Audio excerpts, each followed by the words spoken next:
Think about it. How many books did you read in the last year, in the last 5 or 10 years? Think of all the songs you listened to just yesterday or in the days when you were younger. Must be quite a lot of intake. How would it feel if you got a book in your hands and you actually read your story for the first time? Imagine, how would it feel if you watch a movie and the character resonates with you because you finally feel seen? And then things start to clear up. Growing up isolated is one of the hardest things. When you're surrounded by a mist of invisibility. A lot of intersex people know exactly what I'm talking about. When everything is never about you, because of the parts of our bodies that do not fit in the expectations of the structures we all grew up in. What do I mean by that? Let me tell you a quick story. About a month ago, I was watching a roundtable talk on television about the fight of the sexes/genders. One might be curious, who gets invited there to talk? The title seems big after all. A doctor got space in this discussion to provide professional medical insight. It was the same doctor who told me in hospital, in front of all the medical students, "No, you're not normal." And he laughed and left. They left with him, and nobody said a word. Right before that, I told him, "To me, my body is normal." And this was his reaction. Because my sex characteristics did not conform to the female picture. So obviously there had to be something wrong with me. I didn't go there to get checked because I felt sick. I went there only because of all the external pressure and fear that was put on me. Who decides what is normal, acceptable, right? There is a variety of sex development. That means gonads, genitals, reproductive organs, hormones, genetics may have variations. And these variations are still pathologized, treated as disorders. Intersex people are treated as if they were defects. They often are confronted with unnecessary medical interventions early on in their lives. The message basically is, we should normalize our bodies to male or female standards. We should want that, or we should hide from the world. When we are younger, we cannot even consent to that. Then our parents are the first ones who are in the isolation, in the unknown of what intersex is and what really is best for us.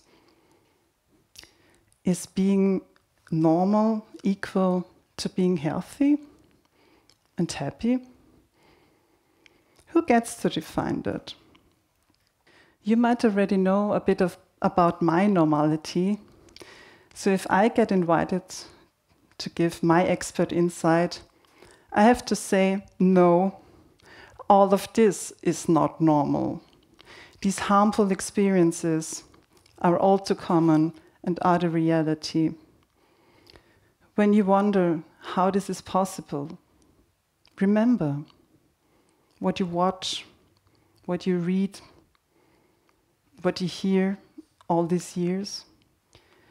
Did you grow up with knowledge of variations of sex characteristics or intersex? Did you know the word? Which intersex role models do you follow? Who inspires you? As a society, we need to learn about bodily diversity in an appreciating way. We usually grow up and are surrounded by media, language, legal systems, images, education, in which only two sexes and genders are present. Normative expectations to bodies and identities are woven into all of us. Pride means to overcome this. It's about equal rights, being included, and that nobody is shameful for who they are. And we always wish, Happy Pride, because we also need to celebrate ourselves and our communities. We do need joy and happiness and positive narratives, as much as we do need human rights and bodily autonomy. Intersex activism has emerged because of that heteronormative social and medical violence that seeks to erase intersex bodies and identities.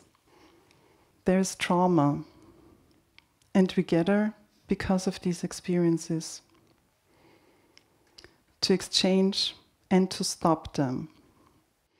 As an activist, I talk about these issues almost every day, as do many others.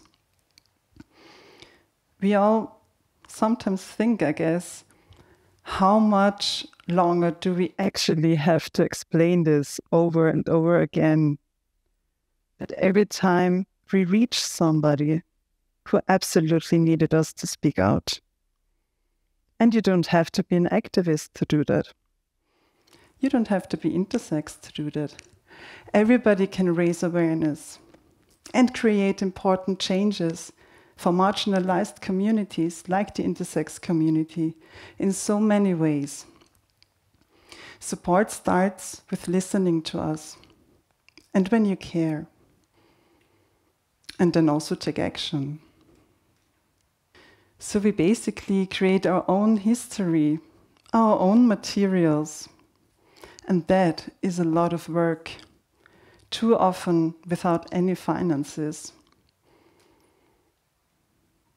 But it is crucial and very empowering. I would like to share one of my dearest projects. Together with two colleagues, I published a book about intersex pride and human rights. We did a lot of interviews with people from all over the world to get to know their perspectives, especially in intersex activism. Others wrote texts to contribute.